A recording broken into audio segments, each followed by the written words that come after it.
Dear listeners, before we get started, drop a quick hi in the comments and let us know where you're tuning in from. Also, if you have any suggestions for us to make the channel better, please let us know. Now let's start with the story. My fiancée brought her ex to my birthday dinner. When he gave her flowers, she made a comment that ruined everything. I blew out the candles, made a wish, and left. The next day, she panicked, begging me to undo what I did. My name's Derek. I'm 28, and for the past 5 years, I've been running my own physical security consulting firm. I started small, like in my garage, installing basic alarm systems, working long nights, with barely enough clients to pay for tools. But I kept grinding, and over time, my business grew into something real. These days, we're the go-to experts for high-end surveillance setups and access control systems. Our clients range from millionaires with mansion estates in the suburbs to sleek corporate headquarters downtown, places where it really matters who gets in and out. 2 years ago, I met Melody. She was 26 at the time. We met at the grand opening of craft brewery, the kind of place with overpriced IPAs, guys, and bow ties talking about hops like they were fine wine, and awkward networking conversations that made you wish you'd stayed home. I wasn't there for the beer. Tyler dragged me along. But then I saw her. Melody stood out. Sharp suit, sharper eyes. You could tell, just by the way she carried herself, confident. Ambitious, she was going places. I found out she was a marketing executive at a mid-sized tech company. 10 minutes into talking with her, I forgot every sarcastic remark I had planned about hipster beers and artisan pretzels. We clicked, and that rarely happens for me. Let me give you a sense of the people who matter in this story. First, there's Tyler, my best friend since college. By day, he's an IT guy. By night, he's a stand-up comedian with a sense of humor that should come with a warning label. From the moment he met Melody, he nicknamed her Queen of Keynote. I asked him why, and he said, "Bro, she makes presentations for everything. If you asked her where to get lunch, she'd bring pie chart." And he wasn't wrong. She once said to me, "Honey, I prepared a quick slide deck with a cost-benefit analysis of our weekend plans." And she had 3 slides, color-coded with transitions. Then there's Chloe, my older sister, criminal defense attorney, fiercely protective. She has this sixth sense for spotting someone's hidden motives. At Melody's first dinner with my family, Chloe pulled me aside in the kitchen, wine glass in hand, and said, "Derek, she's always working an angle. Be careful." I brushed it off at the time. Thought she was just being overly skeptical. Can't forget my dog, Rocky. He's 3, golden retriever, loyal to a fault and about as coordinated as a wind-up toy on a staircase. One time he got his head stuck in a cereal box and just accepted it as his new life. I found him 20 minutes later, happily waddling around with his cardboard helmet like it was a crown. Natalie's also part of the picture. We were friends back in college. She's a personal trainer now, could probably bench press me, but still tells the worst dad jokes you've ever heard. We'd always been just friends, nothing more. But yeah, her role in this story shifts a bit later. And then there's Brittany, Melody's younger sister. If Melody ever seemed a little sharp or condescending, Brittany was her on steroids. Arrogant, entitled, treated service staff like dirt. I still remember her marching up to a coffee counter one day and saying, "This foam isn't Instagrammable. Fix it." Everything negative about Melody Brittany had it worse. Now, here's the part that really should have set off every alarm I'd ever installed. From the beginning, Melody constantly talked about her ex-boyfriend, Jason. They dated for 3 years. According to her, the relationship ended because he just couldn't commit. Translation, he dodged a bullet. And from the way she talked, she never got over him. Jason this, Jason that. Jason got promoted. Jason bought a Tesla. Jason's mom was in the hospital. It was all about him. Tyler even started keeping it tally during our group dinners. No joke, he'd bring a notepad and mark every time Melody mentioned Jason. His record? 23 mentions in one night. After the 20th one, Tyler set his drink down and said, "Bro, that guy is more present in your relationship than you are." Everyone laughed except me. Chloe didn't bother with jokes. She looked me straight in the eye and said, "She's using you as a placeholder while she waits for him to come back." You'll see at the time, I brushed it all off. Yeah, The Jason thing was weird, but everything else seemed fine.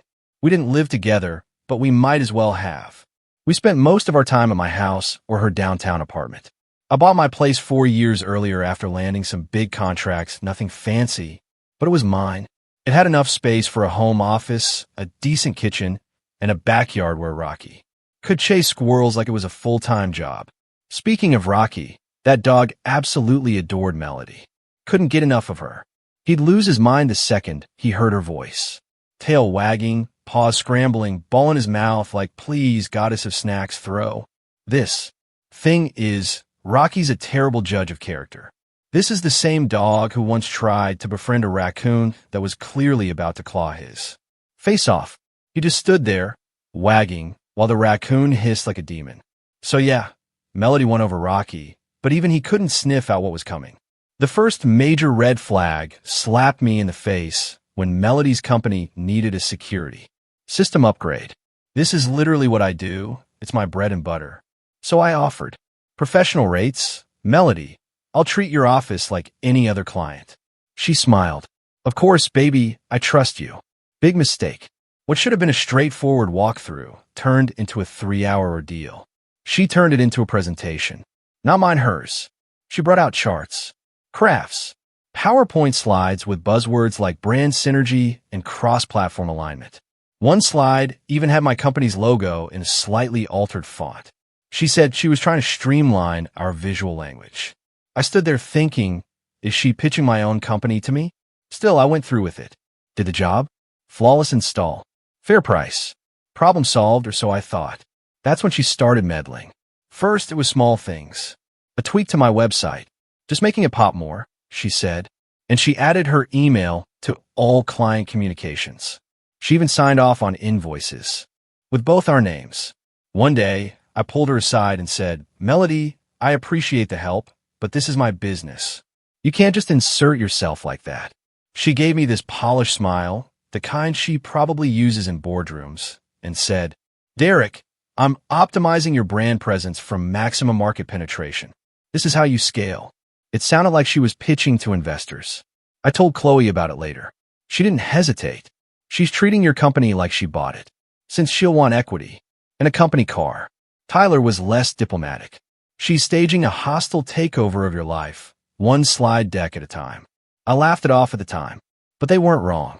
The masterstroke came in October right before my birthday. Melody said she wanted to organize a networking experience. Not a birthday party, a networking experience. She booked this pretentious restaurant downtown. One of those places where they serve you 3 asparagus spears for $40 and call it deconstructed spring greens. A place where the waiters glare at you if you mispronounce the wine. The guest list was typical. Tyler, Chloe, who even flew in from New York just to witness the spectacle, and a few others. Then, a day before the dinner, Melody dropped the bomb. I was at my desk, reviewing some security footage for a client when she said casually, Oh, and I invited Jason too. I froze, rewound what she said in my head. Jason, your ex. She nodded, sipping her green juice.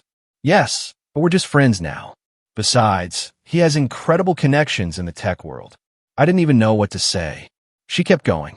This could transform your business. She used the word transform to justify inviting her ex to my birthday dinner. And then, like an afterthought, she added, Brittany is also coming from Springfield. She's really looking forward to meeting everyone. Brittany, who had ignored my existence for the last 2 years, was now suddenly really looking forward to celebrating my birthday. I stared at my phone in disbelief for a second, then called Chloe. No way was I dealing with this without backup. She answered on the first ring. Let me get this straight, she said, already in full lawyer mode. She invited her ex-boyfriend to your birthday dinner and is pitching it as a business opportunity.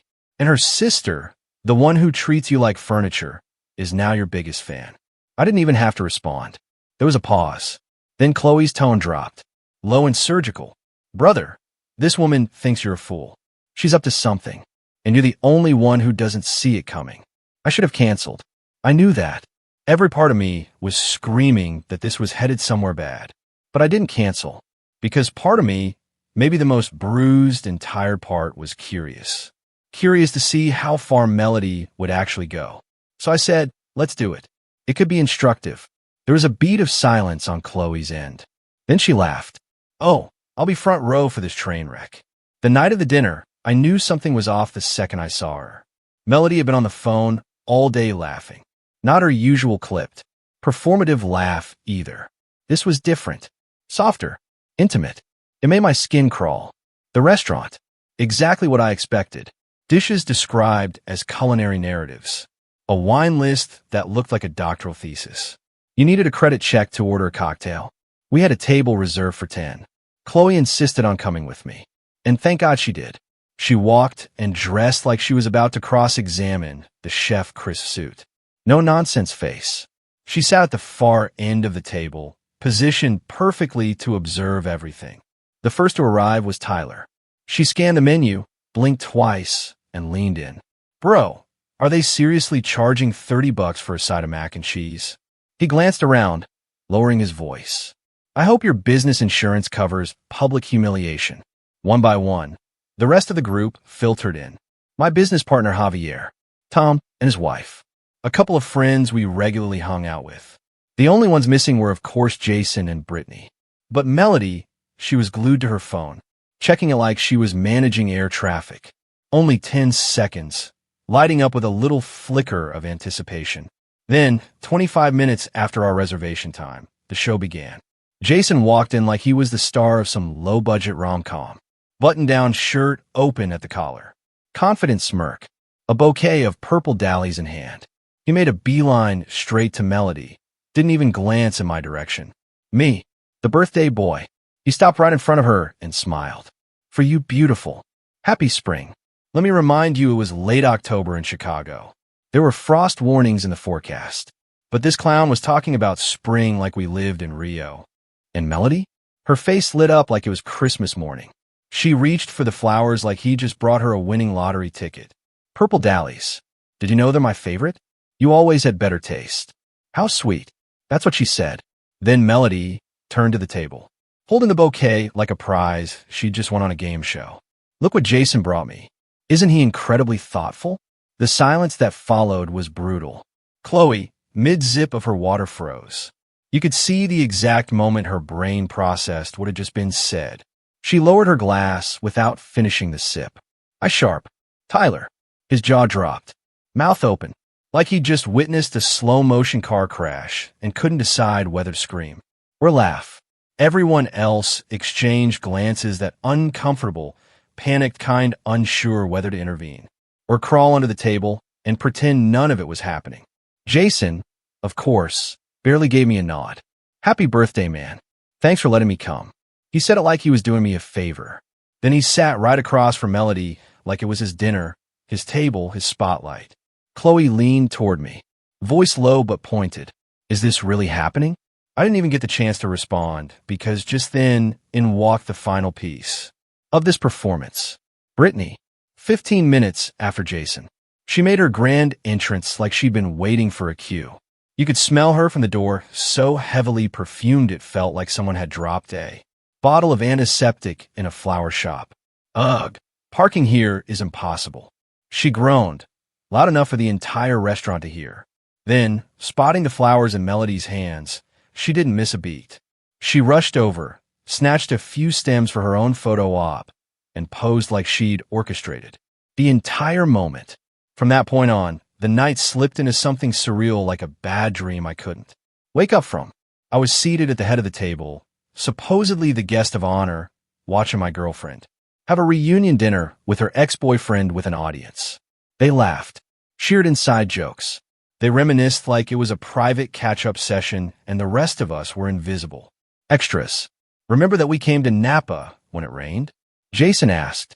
Of course, Melody replied, laughing. We holed up in that tiny wine bar all day. Then Brittany jumped in, as if directing a scene. The photos from that day, you two looked like a postcard. I glanced down the table. Chloe was literally taking notes. No exaggeration, she had pulled out a pen and a small notebook from her purse. Her expression focused like she was gathering evidence. Tyler kicked me under the table. I looked at him, and he gestured sharply, mouthing, "What the hell is this?" What was happening wasn't just rude. It wasn't a misunderstanding. It was a planned humiliation, and I realized I didn't have to sit there and be part of the show. But the dinner dragged on for another excruciating hour. Jason hijacked every conversation. He spoke with that fake expertise about everything: wine pairings, vacation spots, modern art, as if he'd done a TED Talk on each topic. In Melody, she looked at him like he was delivering profound wisdom, hanging on every word. Like she wasn't seated next to the man she was supposed to be in love with. She was entranced by someone else. Brittany filmed everything. Her phone constantly pointed at them like she was making a documentary. I sat there, silently, watching my partner have a date with her ex. On my birthday, with our friends watching in awkward discomfort. And then came the cake. The waiter brought it out, candles lit. And guess who started singing first? Jason. Happy birthday to you. Like he was the host, the ringleader of this whole farce. Melody finally put her arm around me, the first physical contact she'd made with me all night. It was stiff, mechanical, like she'd remembered at the last second. All right, I'm supposed to be with this guy. Make a wish, love, she said. I looked at the candles, and in that instant everything made sense. It wasn't just about Jason's presence. It wasn't about purple dahlias or wine bars or awkward birthday songs. It was about a woman who believed, truly believed, that she could publicly humiliate me in front of my friends, and I would just sit there, smile, and take it. What no one at that table knew was that I had another plan for the night, a much bigger one. Melody and I had been engaged for 4 months. I had planned to announce our wedding date that very night. I'd even thought about making a toast something heartfelt, something hopeful. Her parents had already paid $15,000 to cover half the venue and catering. My share was already on deposit. The ring? It was in the inside pocket of my jacket. Not because I planned to propose again, we were already engaged, but because I wanted to upgrade it, make it more special. Funny how things change. I blew out the candles. Slowly, took a breath, and stood. Actually, I said, raising my glass, I have an announcement to make. Melody turned to me, smiling the fake kind, ready to pretend we were a couple again for the camera. Melody and I said calmly, will not be getting married. You could hear a pin drop. Her smile didn't just vanish, it shattered. Her face changed colors like a slow, spiraling panic. What are you talking about? She snapped. I didn't respond to her. I turned to Jason instead. Jason, since you seem to be the host tonight, the bill's on you. I nodded, holding his confused stare. Thanks for organizing my birthday dinner. And congratulations on whatever's happening here. Jason's face fell. Wait, what? I didn't. I reached into my pocket, pulled out my phone, and turned back to him. Oh, and Jason. I added, tapping the screen. 5,276. That's the code to get in my house, right? On the keypad. He froze. Blinked twice. I nodded. Pretty clever. The table erupted. Tyler nearly fell out of his chair. No way. He shouted loud enough that half the restaurant turned their heads. Chloe leaned back slowly in her chair. Her smile measured and satisfied like a judge handing down a verdict she'd been waiting years to deliver. She said. This is glorious. Melody shot up. Her fake serenity melted instantly, replaced by open panic. You can't just cancel the wedding like this. Watch me, I said, cool and quiet. I looked around the room, then squarely at her. I have months of security footage of you two having your little reunions at my house while I was away on business. The wedding, I said, each word deliberate, is officially canceled. Chloe stood to all business now, shoulders squared. Recording, she said, eyes gleaming. This is fascinating. Jason stood up too, trying to salvage anything. It's not what it looks like. It's exactly what it looks like. I shot back. You've been playing house in my home while I worked to pay for that ring. I pointed to my jacket pocket. But hey, if you like the place so much, maybe you can start paying the mortgage. Brittany was frozen, eyes wide, mouth literally hanging open like someone had unplugged her brain. You were engaged, she stammered. And when were you planning on telling us? I pulled the ring box out, placed it on the table. We were going to announce it today. I said, my voice level. Then I smiled just a little, just enough. Surprise. Pause. Plans changed. I turned back to Jason. He'll cover the dinner bill. Melody already has her flowers. And I gestured with a half shrug. I have to cancel some wedding vendors. I raise my glass again. Thanks, everyone, for coming to celebrate my birthday. It's been truly instructive. Chloe grabbed her purse with military precision.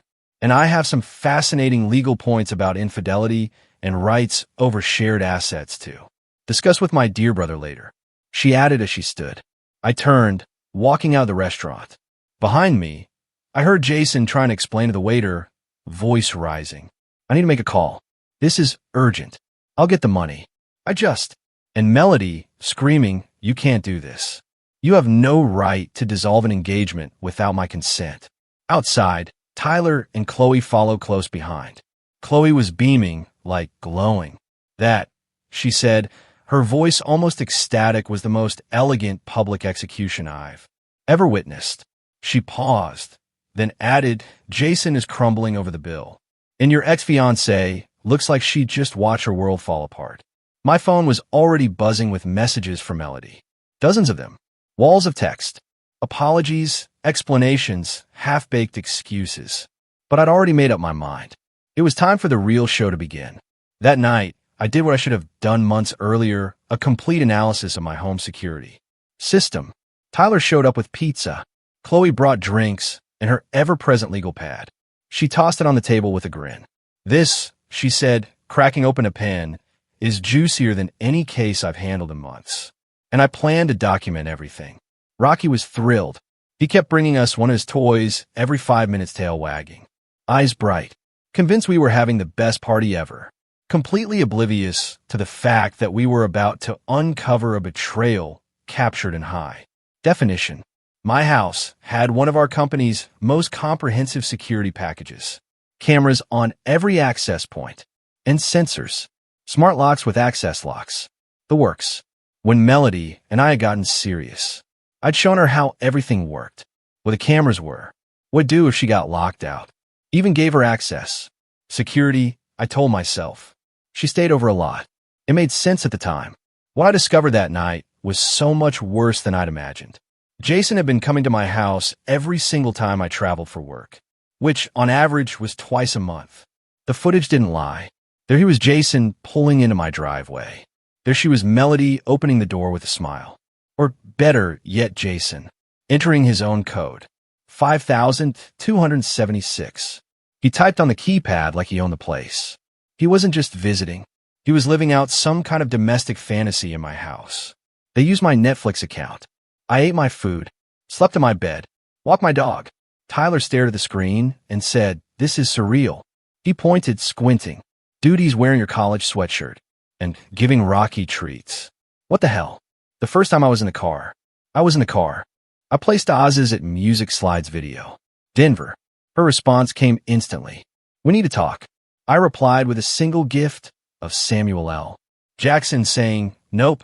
Chloe nodded in approval, already flipping pages in her notebook. Professional advice. She said, don't respond anymore. Document everything. Let her hang herself. The next step was severing professional ties. I had installed the security system for Melody's company personally, so I sent a formal email to her boss explaining that, for personal reasons, I would be reassigning Melody's account to another member of my team. That's what I wrote in the email. Calm, professional, no emotion. I CC'd my director of operations, so everything will be documented. No ambiguity, no room for misinterpretation. The implied message. Clear as glass. Your employee used a professional relationship to facilitate a personal betrayal, and I no longer feel comfortable working in that environment. That was checkmate number one. But then came the masterstroke. My real estate investment. 3 months earlier, I bought an apartment as a rental property purely as a business move. A contact had offered me the deal. Numbers looked solid. Good area. It just so happened to be in the same building where Melody lived. Not on purpose, just an irony. So sharp it could cut glass.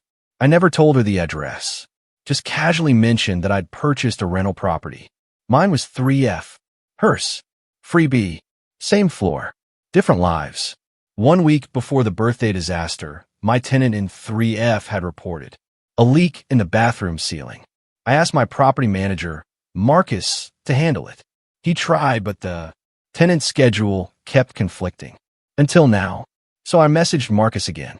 That leak in 3F needs urgent attention. It could affect other units on the floor. He replied almost immediately. An emergency inspection has already been coordinated for tomorrow. Building management will check neighboring apartments as a precaution. Tyler raised his glass when I told him. To the most poetic coincidence in the history of revenge. Chloe raised hers too. And to karma, which coincidentally also has a law degree.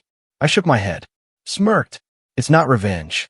It's responsible property management. 2 days after the birthday explosion, I was at Chloe's apartment helping her move furniture around. She'd been talking about rearranging her space for months and finally decided to tackle it. Then came a pounding at the door. Not a knock, a pound.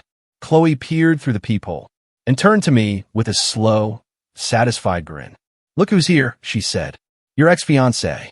And it looks like she hasn't slept since the restaurant disaster. She opened the door. There stood Melody. Makeup smudged. Hair wild. Eyes wide. Red-rimmed. Frantic. She looked like she'd walked through a storm emotionally and literally. Where is he? She demanded, trying to force her way inside. Chloe didn't budge. She's 5 feet 8 inches, does CrossFit, and radiates courtroom authority. Melody bounced right off her like a racquetball hitting concrete. He's not here, Chloe said calmly. But I am, and we have things to clarify. I need to talk to him. Melody insisted. About the wedding. He can't just cancel everything like this.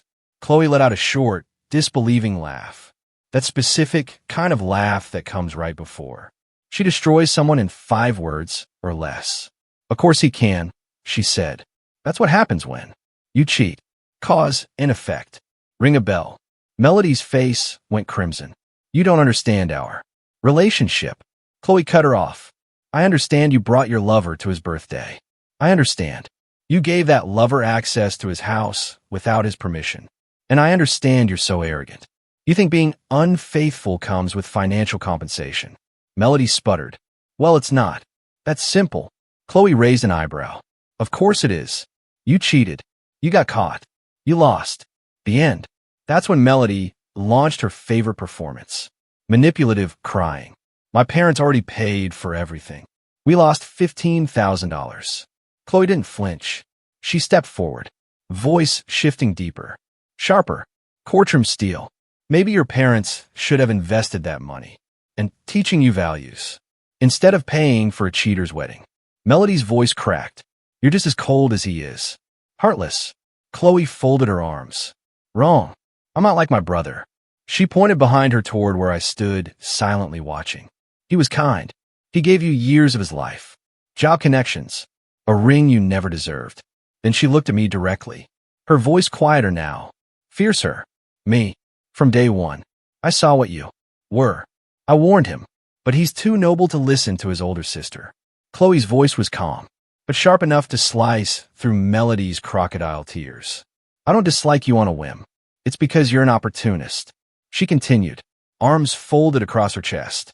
Tone like ice. You used his professional expertise, his marketing knowledge, his house for your affairs, and his generosity to finance your lifestyle. She stepped closer. Melody flinched. You're literally a parasite in designer clothes. Melody broke down. Finally, the kind of crying that was more performance than pain. But that didn't stop her from collapsing into it. But Chloe wasn't finished. Want to know what I really think of you? She didn't wait for an answer. You're pathetic, she said flatly. You had a man who loved you, who boosted your career, who planned to marry you, and you lost it all. Chloe leaned in, just enough to lower her voice. Sharpen the blow. Why? For an ex-boyfriend, who didn't even have the decency to pay the bill, who vanished the moment things got uncomfortable. I made a mistake. Melody sobbed. No, Chloe snapped. You made conscious choices. Over months. You chose to let Jason into my brother's house. You chose to organize the humiliation dinner. You chose to prioritize your ex over your fiancé. And now, you choose to harass his family instead of facing the consequences like an adult. Melody tried again, reaching for pity. I just want to explain. Chloe didn't even blink. Explain what? How you accidentally fell on to Jason over and over while my brother was out working. Is but off to pay for your ring. How you accidentally organize a romantic reunion on his birthday. How you unintentionally decided to embarrass the best man who's ever been in your life. I stood in the kitchen behind the wall, listening to it all, watching from a narrow sight line. Never in my life had I felt prouder of my sister. Melody tried one last move, desperation disguised as depth. Don't you understand what it means to have history with someone? Chloe's answer came, like a clean cut with a razor. I understand perfectly what loyalty is. You clearly do not.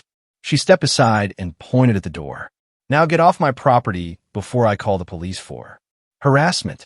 And the next time you try to play the victim. Her voice dipped. Remember that security cameras don't lie. 3 days after that verbal demolition, my phone wouldn't stop ringing. I was in a meeting with a client installing a security system for a tech startup when messages started. Buzz, buzz, buzz. For Melody. What did you do? There's water everywhere. The apartment ceiling collapsed. My laptop is destroyed. All my furniture is ruined. Call me. Now, that was just the beginning. Soon the complaints started rolling, and not just from Melody, but from her entire family. First, her mother. How dare you embarrass us like this? We invested in your future with her. Then, her father, more blunt, more transactional. We need to talk about financial compensation for the lost deposits. You made an impulsive decision that's costing us money. And finally, Brittany, naturally, you humiliated her in front of everyone. You owe us for this whole mess. The actual water damage, though, that was a bit more complicated. The plumber discovered a major leak in a shared pipe between my unit and Melody's. Apparently, it had been deteriorating for months, slow damage building up behind the walls. When they finally opened it up to investigate, all that hidden water gushed out like a burst dam, soaking both apartments. The building administrators had no choice. They declared both units temporarily uninhabitable for at least 4 to 6 weeks. The hardwood floors in Melody's apartment were warped beyond saving. Her furniture? Useless. The bedroom? As Tyler so eloquently put it, an expensive indoor pool, just without the luxury. While Melody waded through a literal flood, I had to navigate in. Emotional one. Her family came for me fast. Emails, calls, voicemails loaded with guilt, and accusations. They wanted $15,000 back, the amount they had invested in the wedding venue. Catering, flowers, the whole elaborate farce. Her mother, naturally, brought up the concept of breach of contract, as if we were two business executives in a boardroom, not a couple shattered by betrayal. You can't just cancel a wedding and leave us with the expense. Her father set over. The phone, voice cold, controlled. I didn't flinch. Of course I can. I replied calmly. That's how things work when your daughter cheats. Consider it a very expensive parenting lesson. That night, Melody called me directly. Despite everything, I picked up. I wanted to hear what she'd try next. Where am I supposed to live? She demanded immediately, like her entire crisis had been dumped on my shoulders. I kept my voice steady. As I understand it, Jason has a comfortable place. You didn't seem to mind making it yours when you had the chance. Silence. Then a sharp exhale. My parents want you to give us back the deposit money, she said. Your parents can want whatever they wish. I replied, I want a faithful fiancé, but we don't always get what we want. You still owe us that money, she snapped. I don't owe them anything, I said flatly, except to end this conversation. I was about to hang up, but then paused. Oh, and one more thing. I'm going to need you to return the engagement ring. What ring? She said, playing dumb. The engagement ring, I said, enunciating every syllable. The $8,000 when you're still wearing. Since there's not going to be a wedding, I need you to return it. That ring is mine. You gave it to me, she argued. I gave it to my fiancé. I corrected. You are no longer her. I'm not giving it back, she said quickly, defensively. We'll see. I ended the call and immediately dialed Chloe. Illinois law is clear, she said, before I even finished the sentence. Engagement rings are conditional gifts. No marriage. No ring, no matter who cancels or why. 2 days later, Melody was served with legal documents, demanding its return. The irony, She couldn't afford a lawyer. After the flood, she had no emergency savings. So guess who had to pay for her legal defense? Her parents. When I told Chloe, she whistled. So let me get this straight, she said. She's homeless, being sued for the ring. Her parents lost $15,000, and Jason disappeared after sniffing her with the dinner bill. She raised her glass. This beats any lottery win. Meanwhile, Tyler was still doing his part, digging into Jason's background through mutual acquaintances. And apparently, there was more, right under that polished exterior than we realized. But that revelation would come later. 2 weeks after the water disaster, I went for coffee with Natalie. She'd reached out after hearing about the birthday debacle. Just checking in, that whole thing sounded completely insane. She said, sipping her drink, who brings flowers to their ex at someone else's birthday? We ended up talking for 3 hours. Natalie was the complete opposite of Melody. Sincere, direct, no agenda, no image maintenance. She even admitted something that caught me off guard. Honestly, I always thought Melody was self-centered, but you looked happy and I didn't want to interfere. She looked me square in the eye. She treated you like an accessory, not a partner. Like your presence was just part of her presentation. We started spending more time together after that. At first, just friends. No expectations. But being with her felt easy. She never once tried to optimize my brand. She asked about my business and actually listened. Said my security systems were fascinating. She let me be me. Meanwhile, the lawsuit over the ring moved forward. My lawyer filed a clear claim. Return of a conditional gift. Melody's lawyer did his best to twist reality into something usable. Your Honor, he said with a straight face, my client received the ring with a reasonable expectation of marriage. My lawyer didn't even blink. And my client, she countered, had a reasonable expectation of fidelity, an expectation that was broken repeatedly. In his own home is demonstrated by security footage. Boom. Case closed. The judge didn't need long. He ordered the immediate return of the ring plus court costs that meant Melody's parents had to cough up another $2,500 on top of the $15,000 already lost. When I finally got the ring back, I didn't hesitate, took it straight to a high-end jeweler and sold it. That $8,000 turned into the best gaming setup I've ever owned. Top-tier graphics card, 4K monitor, premium sound system, with subwoofers that made my walls tremble. My office became the war room. Tyler and I started hosting late-night Call of Duty marathons, pizza strategy, trash talk just like college, but with more RAM and better snacks. Rocky would always lie by my chair head on his paws, occasionally barking at explosions from the speakers like a canine veteran of digital warfare. Best investment you ever made, Tyler declared one night after a particularly glorious victory. Way better than being married to the Queen of Keynote. We laughed for what felt like the first time in a long time, but then came the real bombshell courtesy of Tyler's intelligence network.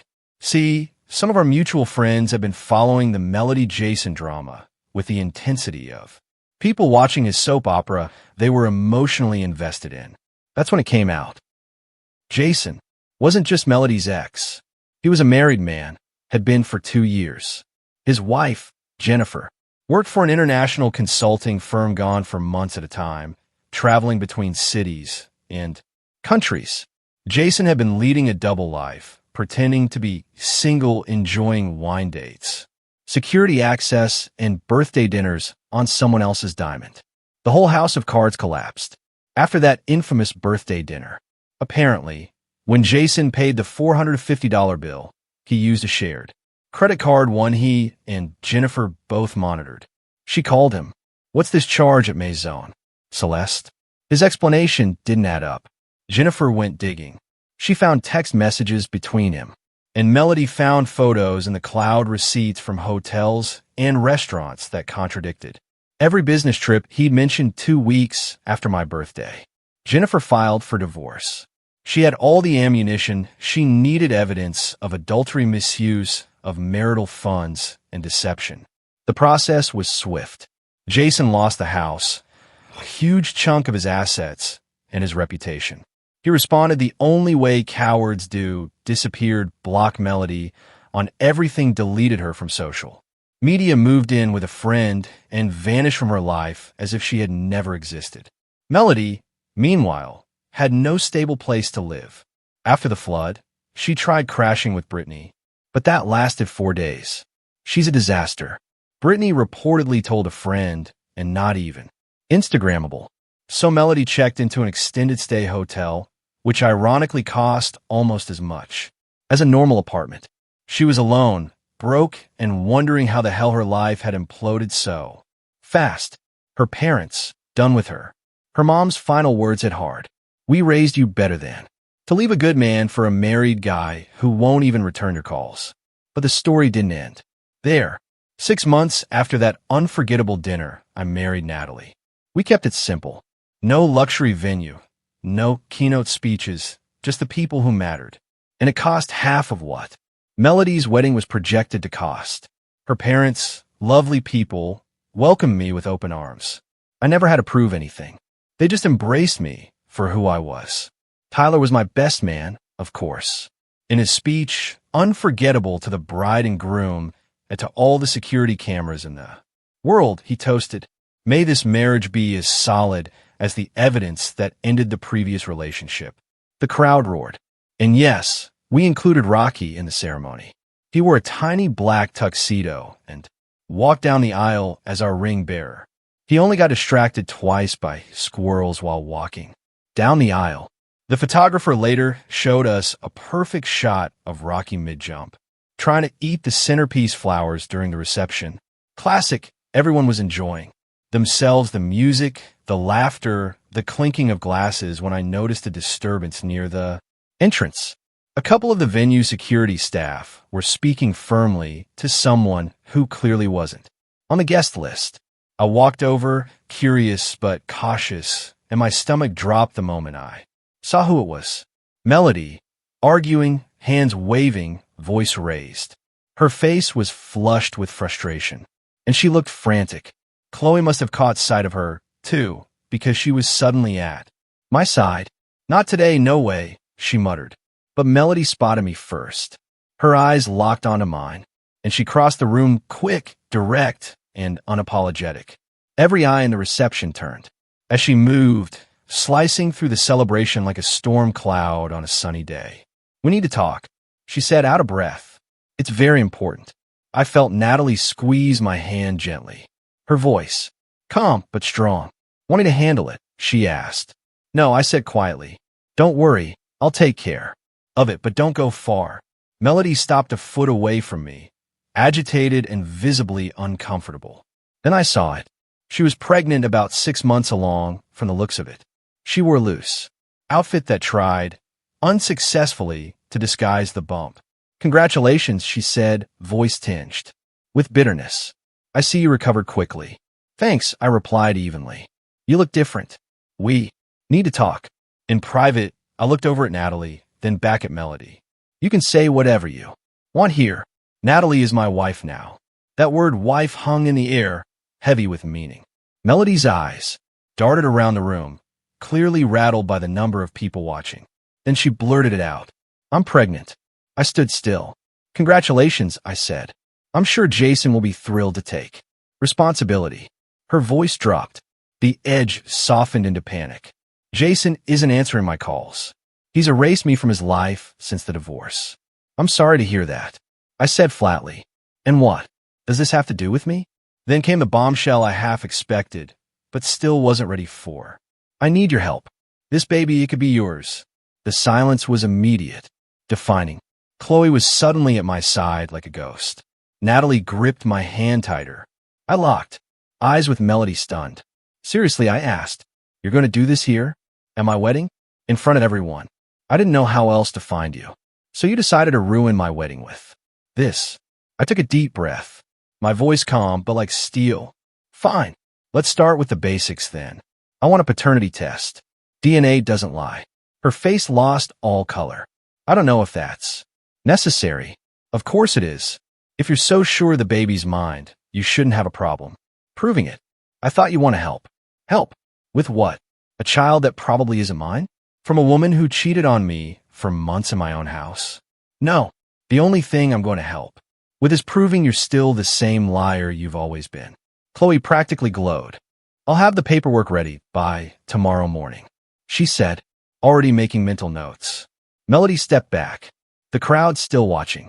You're making a big mistake. When you get the results, you're going to regret this. Security finally stepped in, gently but firmly escorting her out of the building. She tried to twist back around, yelling over her shoulder, "You'll be looking for me when you realize the truth." The music didn't pick up again right away. There was that stunned, whispered buzz of a wedding hijack. Everyone had an opinion, but no one could believe she'd actually done it. Not like this. Later, at the bar, Tyler found me. "Dude, that was insane. Do you think there's any chance?" I glanced over at Natalie, who was now laughing with Chloe like nothing had happened, and then to Rocky, who had snuck under a table and was helping himself to fallen cake scraps, blissfully unaware of the chaos. "We'll find out first thing tomorrow morning," I said, my voice steady. "But whatever happens, I already know who my real family is." The paternity test was scheduled for 9 a.m. the next morning. I didn't know what to expect. A big part of me was convinced the child wasn't mine, not with the timeline, not with her history of lies. But still, there was that small, persistent voice in the back of my mind. What if it is? Either way, I had a computer that performed like a rocket, a wife who respected me, and a dog who still thought cardboard helmets were the height of fashion. Whatever happened, the next day, I'd already won. The morning of the test results arrived gray and quiet, as if even the sky understood something significant was about to be revealed. I got up early, didn't say much over breakfast. Natalie gave me a soft kiss on the cheek and said, "No matter what it says, we're solid. You know that, right?" "I do," I replied. "That's why I'm not afraid." When I pulled into the parking lot of the lab, I saw Melody already waiting, leaning against her car with that same proud, aloof expression as if the world still revolved around her. She stood up when she saw me, but didn't say a word. We walked into the building, together, but didn't acknowledge each other. Just signed the forms, gave our samples, and walked back out into the overcast morning. No drama, no pleading, just silence. 2 days later, the results landed in my inbox. "Negative, you're not the father." I stared at the screen for a long time. I didn't feel relief exactly, not joy or anger, either. What I felt was certainty. Certainty that my instincts weren't flawed, that my boundaries were justified, that my doubts were never paranoia, but warnings. My heart had been screaming for months. I didn't know Melody anything, not my peace, not my money, not my guilt, and certainly not my future. Melody called within minutes. I let it ring. Then came the message. "You could still count on me." I stared at the screen, shook my head, and set the phone down without replying. Count on her, as if she still had a place in my life. No, that bridge had burned, collapsed, and sunk a long time ago. Now it was just ash in the wind. I ignored her the same way you ignore a voice from a hallway you've already walked through, a faint echo from a room that once held pain, but now it just didn't matter. In the kitchen, Natalie was humming an old tune while making tea. Rocky came barreling down the hallway, dragging a torn cardboard box with absolute purpose, like he was preparing for battle. And in my office, the startup chime of my custom-built PC greeted me like an old friend, ready to help me conquer whatever came next. Whatever Melody thought, her truth had finally come out, and this time, it left her alone. Thank you for taking the time to read this story. If you enjoyed it, subscribe, like, and share in the comments. Remember, history is a witness to the past, a light of truth, a living memory, a teacher of life, a messenger of antiquity, and see you soon.